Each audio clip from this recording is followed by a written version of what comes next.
Magandang araw mga kapuso. Ako Boss Si Becky Morales. at narito na naman tayo sa isang kabanata ng Waste to Last. Sabi nila, may pera raw sa basura. Ngunit ano nga ba ang ibig sabihin ng kasabihang ito? Ngayon, kilalanin natin ang isa sa ating mga kababayan na tunay na karanas nito. May pera nga ba sa basura?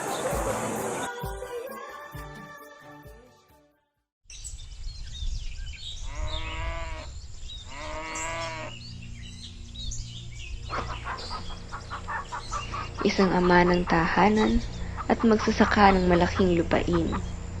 Siya si Kuya Mike. Maagang naulila si Mike. Dahil wala ng ibang kamag-anak, napilitang alagaan ni Mike ang lupaing iniwan ng kanyang mga magulang. Sa kakulangan sa kaalaman at sa karanasan, hindi naging madali ang kanyang pagsasaka. Lumipas ang mga taon. Nakilala niya si Ate Laurie. At sa tulong niya, kapit-bisig nilang itinaguyod ang lupain. Ngunit sa kasamaang palad, walang nangyari. Patuloy na nahulog sila sa bitag ng kahirapan. Dagdag pa nito ang tambak-tambak na basura mula sa pinagsakahan.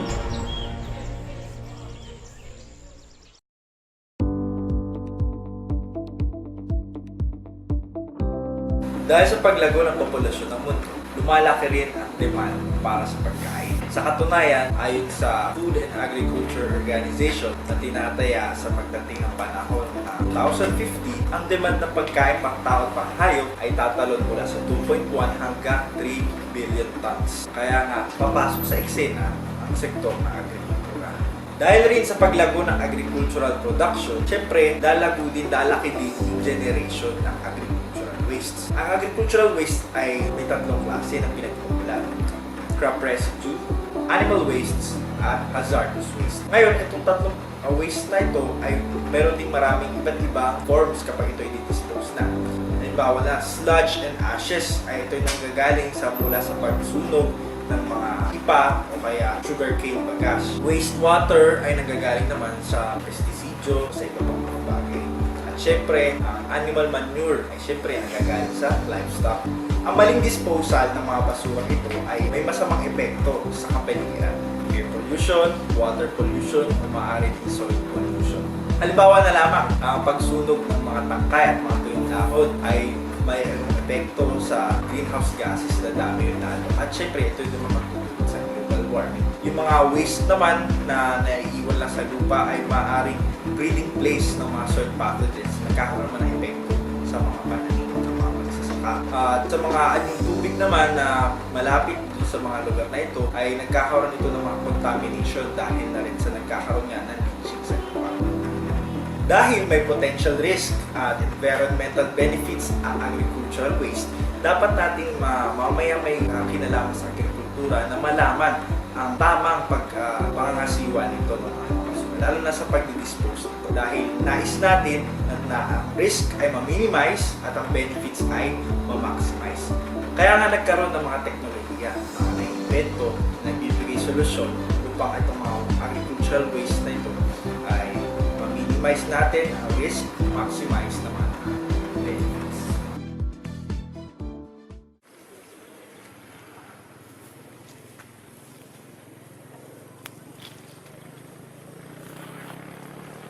Heist! Sobrang daming agricultural waste. Sana matapos na ang paghihirap ko. Sana nasa waste ko lang ako. Uy, sulat! Magandang umaga, Kuya Mike. Dahil sa inyong pagpapagal at pagsasakripisyo sa inyong lupain, minarapat naming gantimpalaan kayo. Kaya ngayon, magbihis na dahil magpapahinga at magbabakasyon muna kayo kasama ang waste ko lang. Waste ko lang! Iyaman na ba tayo? Ayun si Becky. Si Becky! Ma'am Mike, congratulations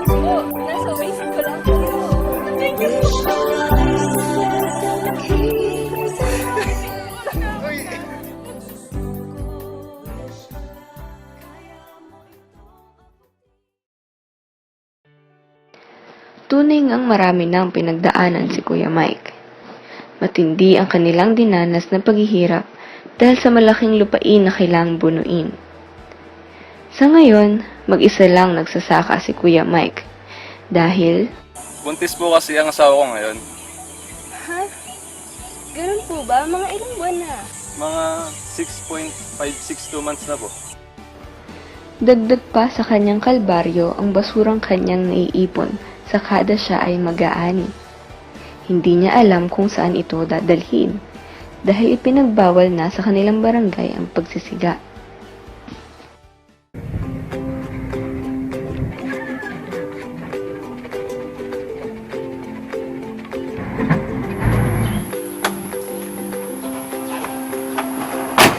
Andito po tayo ngayon sa isang construction firm para sa ating unang sorpresa. Kasama natin ngayon si Engineer Jiniran para mag-tour tungkol sa clean technology. At sa loob ng 2 oras, aming pinag-aralan ang kakaibang teknolohiyang kanilang ginagamit sa construction. Ito maaari ang magbibigay ng lunas sa problemang kinakaharap ngayon ni Kuya Mike. Since halos lahat ng structures ay kailangan ng concrete, considered siya as the most widely used construction material. Sa ngayon, 10 billion tons of concrete ang nagagamit natin worldwide per year, na posible ito umabot pa ng 18 billion tons per year sa taong 2050. Dahil dito, nagiging concern na ang large volume ng natural resources and raw materials na ginagamit ng construction industry. So, paano nga ba magiging environmentally friendly at sustainable ang concrete industry? Isa sa nakikitang solusyon ay ang pag-incorporate ng agricultural waste sa concrete mix. Ito sa Philippines, marami tayong palayan or marami tayong taniman. So, widely available ang agricultural waste from the crops. Tulad na lang ng coconut na about 5 million tons of coconut fiber ang nag-generate from the coconut husk. Tapos, sa rice naman, about 20% ng volume nito ay rice husk lang or hindi siya nagagamit ng mga farmers, which is tinatambak lang or sinusunod. Sa availability na ito, marami ng studies ang nakonduct kung saan hinahalo sila sa concrete mix or sa hollow blocks at kadalasan naman ay nagbibigay sila ng ideal results. Tulad na lang ng rice husk na ginagamit siya as fine aggregate at nakapag-produce sila ng concrete na may characteristics na structural lightweight or insulating. May study din na coconut husk naman ang nilagay nila at nakapag-generate sila ng isang concrete na low cost at saka improved mechanical properties. So considering yung availability and acceptability ng results ng mga ito, ang paggamit ng agricultural waste as concrete material replacement ay magiging malaking tulong sa environmental sustainability ng concrete industry.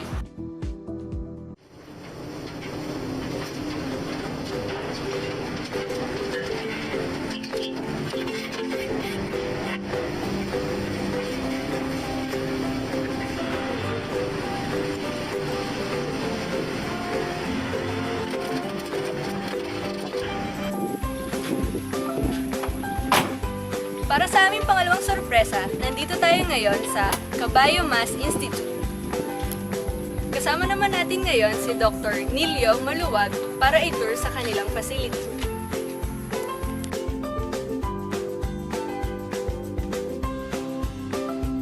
Si Dr. Nilio Maluwag ay isang dalubhasa sa larangan ng agricultural waste management at isa sa kanyang expertise ay ang biomass. Hindi lamang nito masusolusyonan ang problema sa basura, pati na rin sa kuryente. Nararanasan ngayon ang mabilis na pagdami ng agricultural biomass dahil sa tuloy-tuloy na pagtaas ng populasyon. Ang pagkabulok ng agricultural biomass ay nagiging sanhi ng pag-emit ng mga kemikal kagaya ng methane. Ang open burning din na ginagawa ng mga magsasaka ay nagge-generate ng carbon dioxide. Ang hindi maayos na pangangasiwa sa waste agricultural biomass ay nagko-contribute sa climate change, soil and water contamination at local air pollution. Sa kasalukuyan, 140 billion metric tons ng agricultural biomass ang napoproduce sa buong mundo kada taon. Biomass ay pwedeng ma-convert sa energy o sa raw materials. Ang enerhiya mula rito ay pwedeng gawing pamalit sa fossil fuels. Maaari rin itong gamitin para mabawasan ang emissions ng greenhouse gases at makapagbahagi ng kuryente sa mahigit 1.2 bilyon katao sa iba't ibang bansa na nagkukulang pa rin sa akses sa kuryente. Ang ilan sa mga pangunahing pananim na pinagmumulan ng biomass ay coconut, kape, mais, palay at tubo. Ang mga posibleng anyo ng biomass ay residual stalks, straw, leaves, roots, husk at iba pa. Isa sa mga teknolohiyang ginagamit sa biomass waste ay ang pag-convert nito sa enerhiya, kagaya ng heat, steam, electricity, charcoal at biodiesel. At ang isa pang posibleng gawin sa biomass ay ang pag-convert nito sa panibagong raw materials, kagaya ng textile, paper products, animal feed at panel boards. Sa panahon ngayon, isa sa mga pangunahing pangangailangan ng mga tao ay ang kuryente. Paggamit ng biomass ay nakabubut dahil tumutulong itong mabawasan ng waste sa pamamagitan ng pag-convert ito sa mga bagay na kinokonsumo ng mga tao. Lingid sa kaalaman ni Kuya Mike na may inihanda pa kaming sorpresa para sa kanya. Habang siya ay nagbabakasyon, pahilihim namin siyang pinagawa ng bahay na may kuryente. Siyempre, lahat ay galing sa mga agricultural waste na kanilang nag-generate. Salamat na din sa tulong ng ating mga eksperto.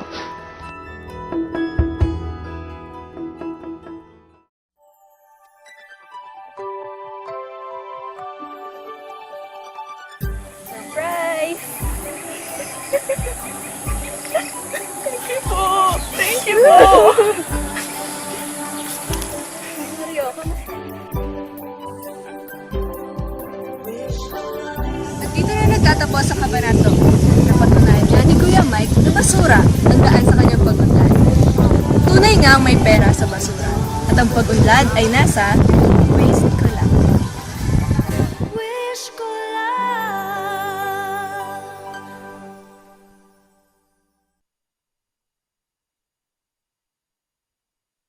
Nakaligo ka na ba sa dagat ng basura? Nagpasko ka na ba sa gitna ng kalsada? Yan ang tanong namin, tuloy ka ba ang isa sa amin? Nalaman mo na bang mapapag-aral ka niya? Tutulungan tayo para magkatrabaho at ang kanyang plano'y magkabahay tayo. Si Miller ang tunay na mahirap, si Miller ang tunay na may malasakit. Si Miller ang may kakayahan at gumawa ng sariling pangalan. Si Manny Villar ang magtatapos ng ating kahirapan.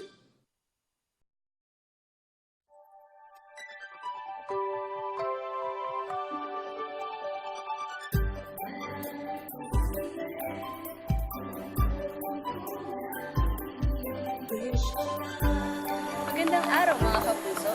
Ako po si Becky Morales at nandito na naman tayo sa isang kabanata ng Waste ko Lang. Naalala niyo ba si Kuya Mike?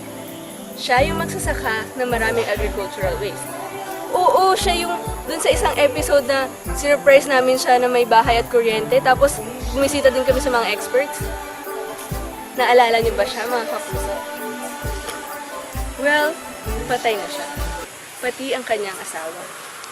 Ngunit hindi pa rin natatapos rito ang sorpresa natin sa kanila kahit nasa kabilang buhay na.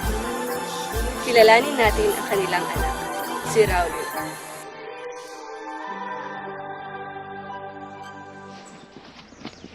Tulad ng kanyang ama, nakakalungkot din ang naging karanasan ni Raulo. Bata pa lamang siya ay naulila na rin siya.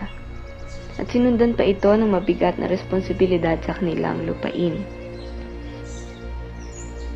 Lumipas ang ilang taon. Nakilala naman niya si Vinci. Ayon sa kanilang mga kapitbahay, kaya raw sila nagkatuluyan ay dahil kamukha at kaugali ni Vinci ang yumaong ina ni Lauro. Nagkatuluyan sila dahil magkamukha at magkaugali sila ni Vinci na yumaong ina ni Raulo. Sa kabila ng lahat, may mabigat pa ring pasanin si Lauro at iyon ay ang kanyang problema sa basura. Oo, basura ulit.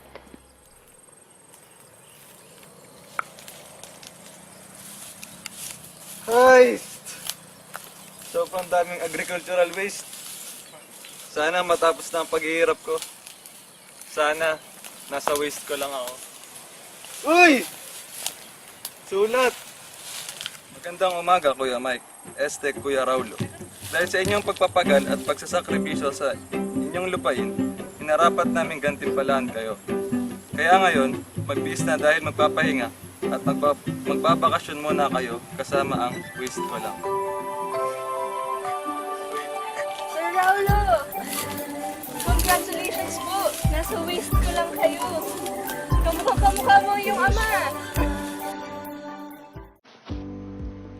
Nakilala kong lubusan lalo si Raulo. At tulad ng kanyang ama, marami na rin siyang napagdaanan sa kanyang murang edad. Ayon sa kanilang mga kapitbahay, si Raulo at si Vinci ay nakakaranas pa rin ng matinding problema sa basura ng kanilang pananim. Si Raulo at si Vinci ay nakararanas pa rin ng matinding problema sa kanilang pananim. Sa kabila ng bahay na gawa sa waste at sa kuryente dulot ng biomass technology, marami pa rin silang suliranin sa basura. Mas lalo pang bumigat ang kanyang kalbaryo dahil Buntis kasi asawa mo ngayon? Hindi po. Anong problema? Ang dami ko na po kasi mga baka ngayon. Wala na po akong mapakain sa kanta. Ang wala na rin po ng mga feeds ngayon. kaya nga minabuti ng waste ko lang na tulungan si Raulo.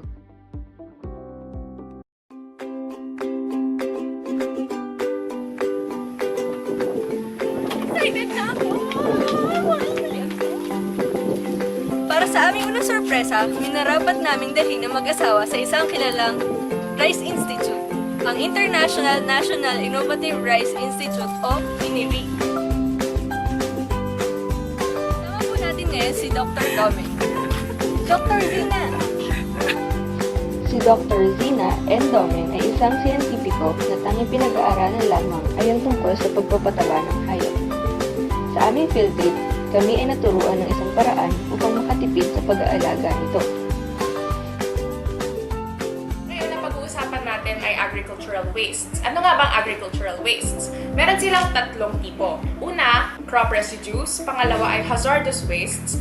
Pangatlo ay animal wastes. Ang nagfo-fall under crop residues ay agricultural or agri-industrial na wastes. Hazardous waste, examples nito ay fertilizers or pesticides at ang animal wastes ay dumi ng mga hayop. Bakit nga ba kailangan natin pagtuunan ito ng pansin? Dahil ang mga waste na ito, kapag hindi natin ito inayos, ay nakakatulong sa air pollution, sa water pollution dahil pwedeng makapunta sa ating groundwater table at madumihan ng ating tubig. At ito ay nakakatulong sa global warming. Ngayon, para ma-resolve ito, isang paraan ay magiging pakain sa mga baka. Ang ginagamit na agricultural waste na bilang feed para sa cattle ay una, corn stovers, rice straw, copra meal, rice bran, or sugarcane tops. Bakit nga ba ito ang mga ginagamit? Dahil ito ay high in protein at ito ay ginagamit for cattle fattening. Ang mga agricultural waste na ito, imbes na ito ay sinusunog at itinatapon na lang kung saan-saan, ito ay gamitin na lang natin na pakain ng hayop. Makabawas ka na ng gastos. Nakatulong pa ito sa pag-aalaga ng kapaligiran.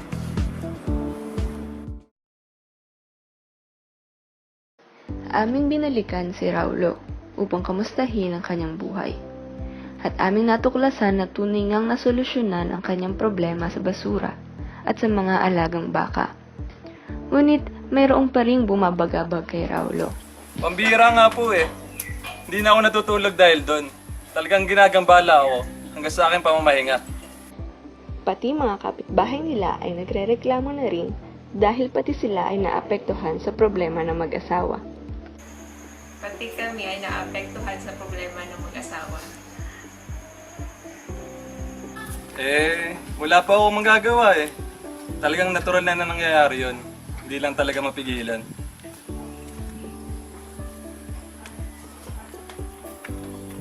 Pag talaga uminit ang katawan, kailangan na ito ilabas.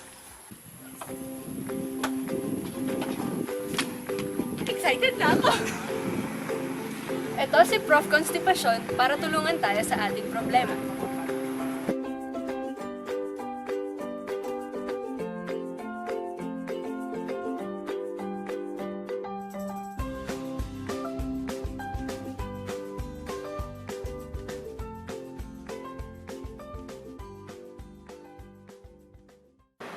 Ang manure o dumi na nagagaling sa mga hayop ay hindi lang nagdudulot ng masamang amoy. Nagdudulot din ito ng masamang epekto sa atin at sa kapaligiran mismo. Kung walang proper disposal ang mga duming ito at hinayaan lang nating mabulok, magproproduce ito ng gases na naglalaman ng harmful contaminants. Dahil dito, madudumihan ang hangin at lalabas ng napakasangsang na amoy. Pinagmumulan din ito ng mga pathogens tulad ng E. coli, Salmonella at iba pa na nagdudulot ng sakit. Pagdating naman sa tubig, posibleng makontaminate ang mga ilog at tubig na ating iniinom. Ang nitrates na nasa dumi ay pwedeng mag-leach at umabot sa groundwater. Kapag umulan naman, pwede itong mahalo sa tubig na nagre-resulta ng algal bloom na pwedeng agawin ang oxygen na kailangan ng mga isda. Dahil dito, gumawa ng paraan ng mga eksperto para masolusyonan ang mga problemang ito. Ayon sa pag-aaral, ang mga dumi ay merong nitrogen at phosphorus. Ang mga ito ay napaka-beneficial na nutrient at pwede gawing fertilizer para sa mga tanim. At dahil doon, hindi na problema ang pagde-dispose, wala nang gastos dahil libre na ang fertilizer, natutulungan pa natin ang ating kapaligiran.